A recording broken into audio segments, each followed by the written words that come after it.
జీవితంలో ప్రేముంటే చాలు, అన్నీ ఉన్నట్టే అనుకున్నాను. నువ్వు నన్ను మూర్ఖుడు అన్నావు. నాకు అప్పుడు అర్థం కాలేదు నాన్న. ఈయనేంటి నాకు చెప్పేదని మిమ్మల్ని పట్టించుకోలేదు. తప్పైంది నాన్న, క్షమించండి. జీవితం ఊయల్లాంటిది. ముందు ముందుకు వెళ్తున్నాం అనుకున్న ఇంతలో మళ్ళీ వెనక్కి వెళ్తుంటాం. వెనక్కి వెళ్ళినప్పుడు మళ్ళీ ముందుకొస్తాం. కొన్ని విషయాలు మన జీవితాన్ని స్తంభింపజేసేట్టు చేసినప్పుడే మనం ఎక్కడున్నామనేది తెలుసుకుంటాం. నువ్వు నన్ను వదిలి చాలా దూరం వెళ్ళిపోయావు అనుకున్నాను నాన్న. వెళ్ళిపోయి ఉండేవాడినేమో నాన్న. మీరన్నట్టు నా జీవితం స్తంభించడం మంచిదే అయింది. నేను ఇక మీదట ఎలా ఉండాలో నిర్ణయించుకున్నాను నాన్న. నేను మిమ్మల్ని అవమానించాను. అది మనసులో పెట్టుకొని నాకు దూరం కావద్దు నాన్న. నాకు మీతోనే ఉండాలని ఆశ. అమ్మ లేదు కదా నాన్న నాకు. కొడుకు ఆశను నెరవేర్చడానికి వెళ్ళాను, కానీ కుదరలేదు. నీ వల్ల నాకు అవమానం కలగలేదురా. కావాలనే నన్ను అవమానించాలని కొందరు అనుకున్నారు. వాళ్ళ దగ్గరికి మనం వెళ్ళామంతే. మర్చిపోతానన్న మహాదేవిని, మర్చిపోతాను. తన కోసం నేను మిమ్మల్ని చాలాసార్లు ఎదిరించాను, తిట్టాను, మొండిగా ప్రవర్తించాను. అమ్మలేని లోటును తీర్చిందేమో మీరు. నా వల్ల మీకు ఎలాంటి సంతోషం లేకుండా ఉంది. ఎప్పుడు గొడవలు, మనస్తాపాలు మన ఇద్దరి మధ్య. దానికి నేను ముఖ్యం కాదు, దానికి వాళ్ళ నాన్నే ముఖ్యం. నాకు అంతే, మా నాన్నే నాకు ముఖ్యం. పెదనాన్నా, పెదనాన్నా, పెదనాన్నా, ఎక్కడే పెదనాన్నా? స్నానం చేస్తున్నారా? కూర్చో. టిఫిన్ తింటావా? నీ కడుపు నిండిందిగా, ఇక నోరు మూసుకో. వేరే వారి గురించి నీకెందుకు? నువ్వు అందరి గురించి ఆలోచించేదానివైతే మనం అందరం బానే ఉండేవాళ్ళం. నీకేమైంది? ఎందుకలా కోపడుతున్నావన్నయ్యా? నువ్వెందుకు మోసం చేసావు సురేంద్రని?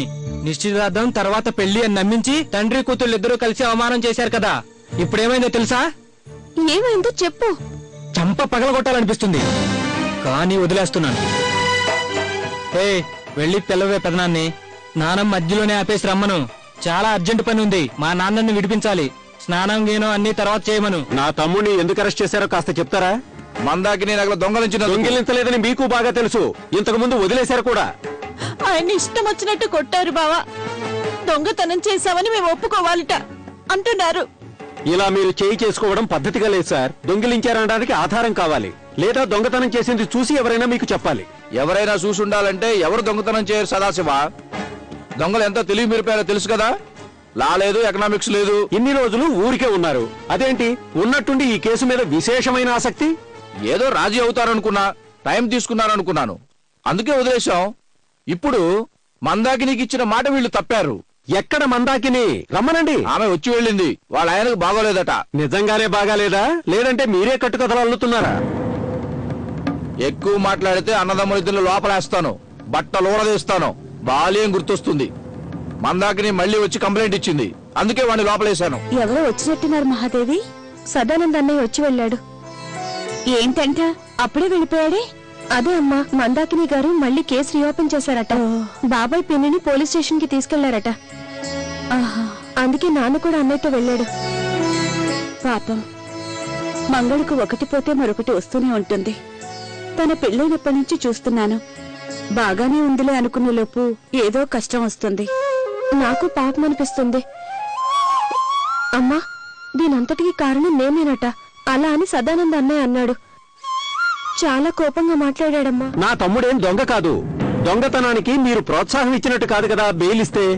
బెయిలిస్తే నేను నా కూతుర్ని పోగొట్టుకుంటాను. ఓహో,